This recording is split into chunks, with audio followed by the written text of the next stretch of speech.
Estamos de volta com o programa Painel Livre, hoje recebendo a Superintendente Regional de Ensino de Diamantina, Edneia dos Santos Cunha Neves.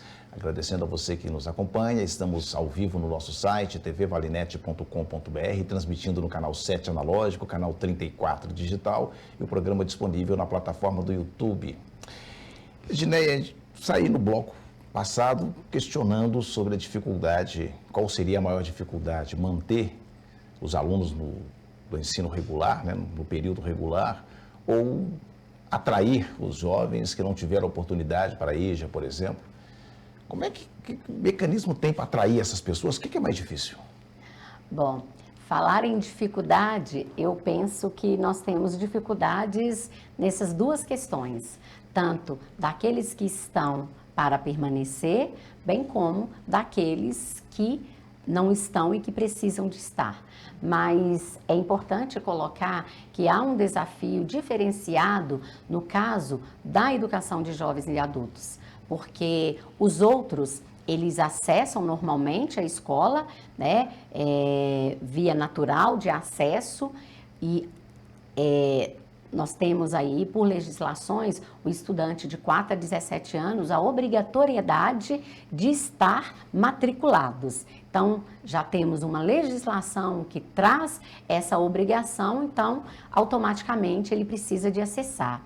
Claro que a gente tem aí, né, uma evasão ou outra por diversos fatores, mas a gente tem uma estratégia fundamental que é a buscativa. Esse estudante, nessa idade obrigatória de escolar, ele precisa de estar na escola. Então, nós temos diversos mecanismos de buscá-los, né, dele estar e permanecer.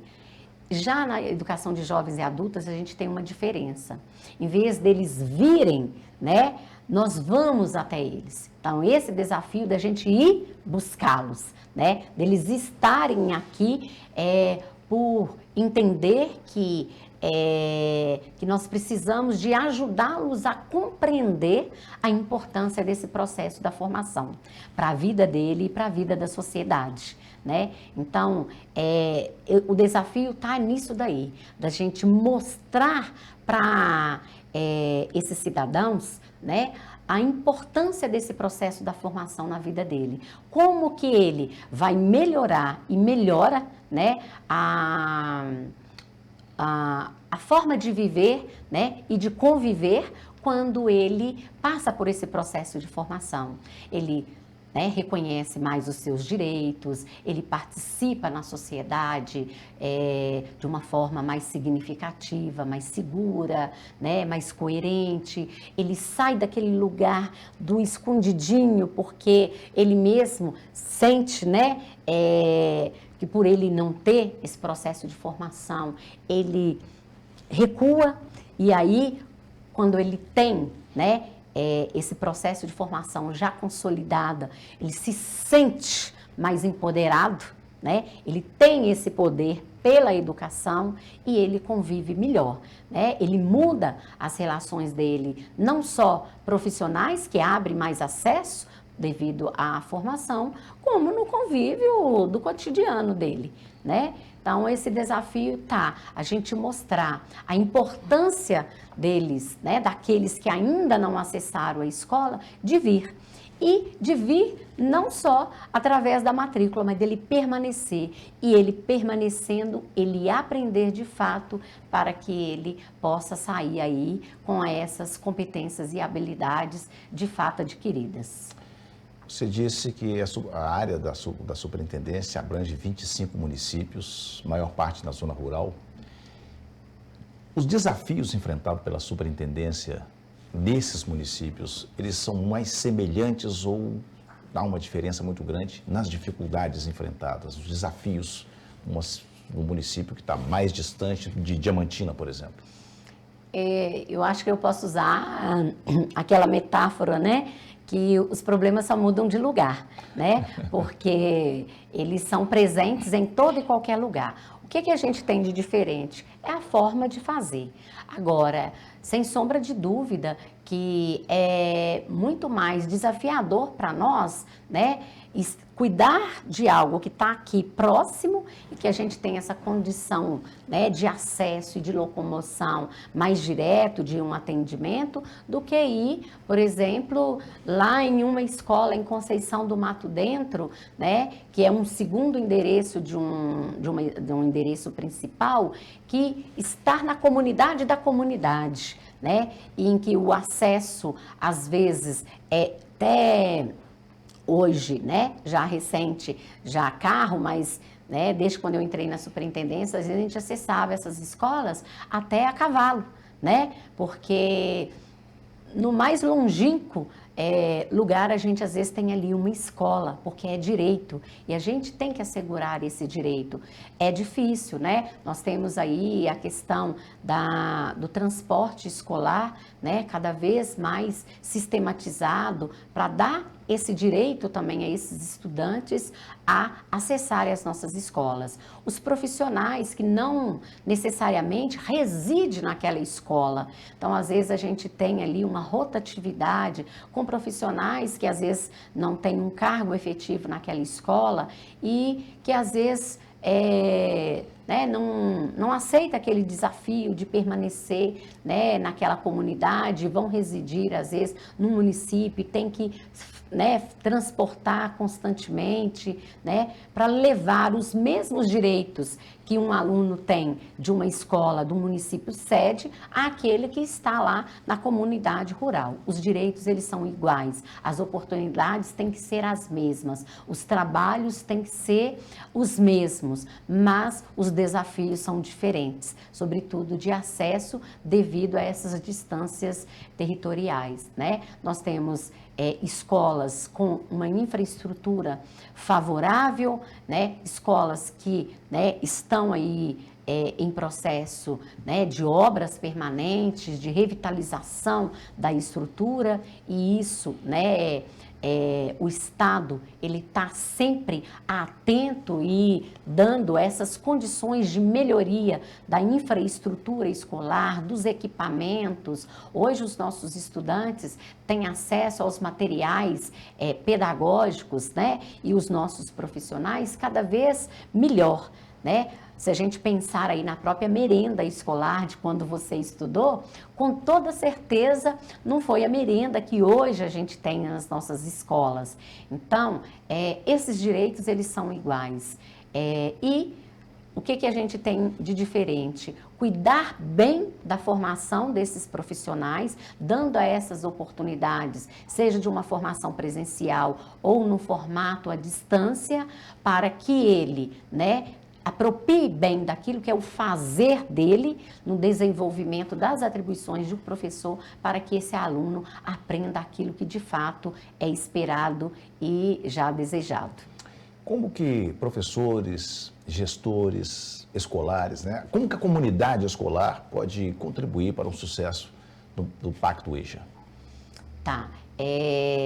Trabalhar, né, todo e qualquer processo educacional, e no caso em questão aqui, o Pacto EJA, a gente deve trabalhar sempre em parceria, né?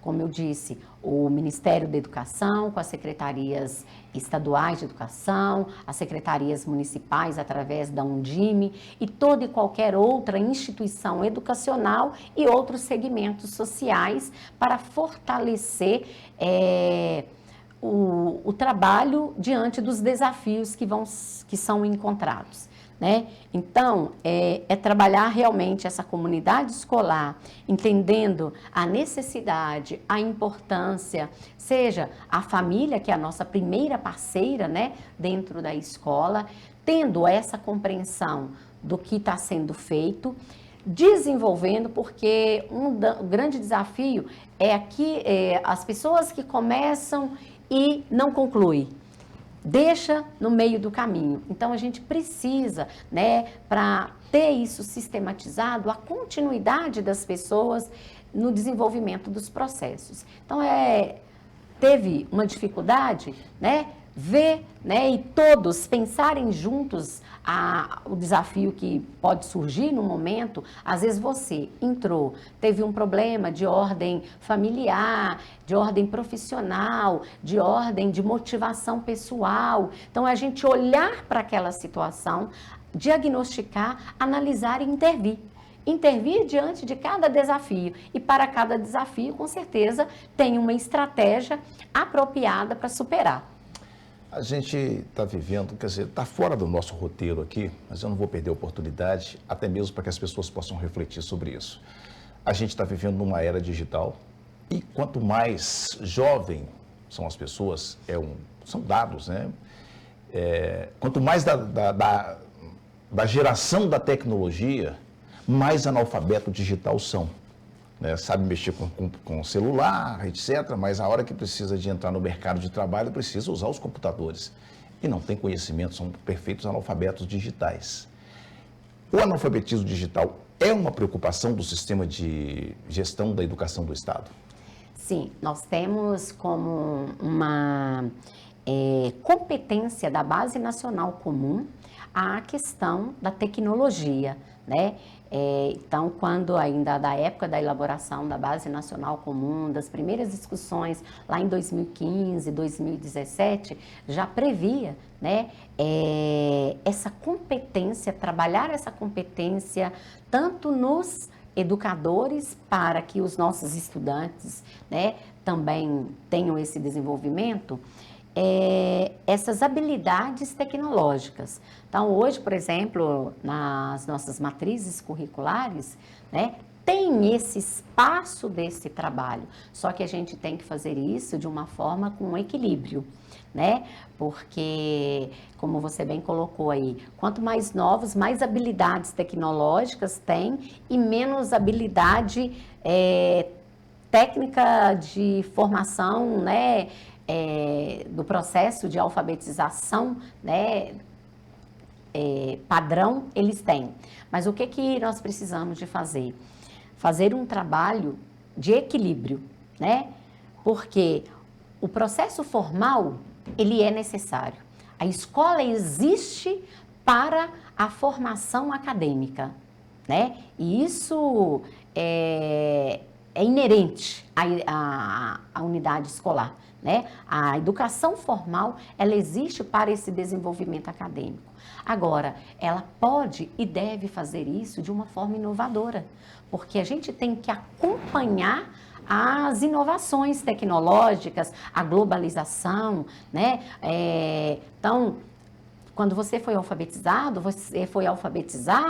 né, para um processo ali de alfabetização, que hoje ele acontece, mas ele pode ter em outras metodologias, né, que são as chamadas metodologias ativas, para permitir que você tenha garantia dessa aprendizagem. Então, hoje o que a gente tem no foco e que a tecnologia nos ajuda? Muito com essas metodologias ativas. Aquilo que é possível fazer para o aluno aprender aquilo que já está posto que ele precisa de aprender. Então, eu vejo, né, a gente tem que ter bons olhos, mas tudo com os devidos equilíbrios, né? E a tecnologia vem para ajudar nessas novas metodologias de aprendizagem. Edneia, foi um prazer recebê-la. A gente está com o nosso tempo estourado, mas eu acho que a gente vai encontrar várias vezes aqui para a gente debater educação, que, como eu disse no início, é um tema caro para todos nós, né? Muito obrigado, seja sempre muito bem-vinda. Muito obrigada, Marcone, agradeço você e toda a equipe da TV Vale, né, por esse convite, por manter esse diálogo conosco. É o nosso propósito sempre manter o diálogo com a sociedade, né, diamantinense e cada município da nossa jurisdição, né, de estar aí mantendo essa parceria com todas as instituições para levar, né, à sociedade a comunicação transparente, a comunicação formal, clara, direta, né, aos nossos munícipes, né, e educadores. E aqui eu reitero o nosso agradecimento e nos colocamos à disposição sempre, né, para acolher vocês, né, na nossa casa, na Superintendência Regional, né, e estamos abertos aos diálogos, porque o nosso desejo é que, de fato, a gente possa fazer a diferença, né, na liderança da nossa regional, é o nosso propósito, mantendo aí esse acolhimento a todos e essa comunicação fluida, né, sem ruídos, direta com todos. Então, agradecemos, nosso muito obrigada. Hoje no nosso painel, Edneia dos Santos Cunha Neves, Superintendente Regional de Ensino de Diamantina. Quero agradecer a você que nos acompanhou. Amanhã estaremos de volta com mais um programa Painel Livre. Boa noite. Aí.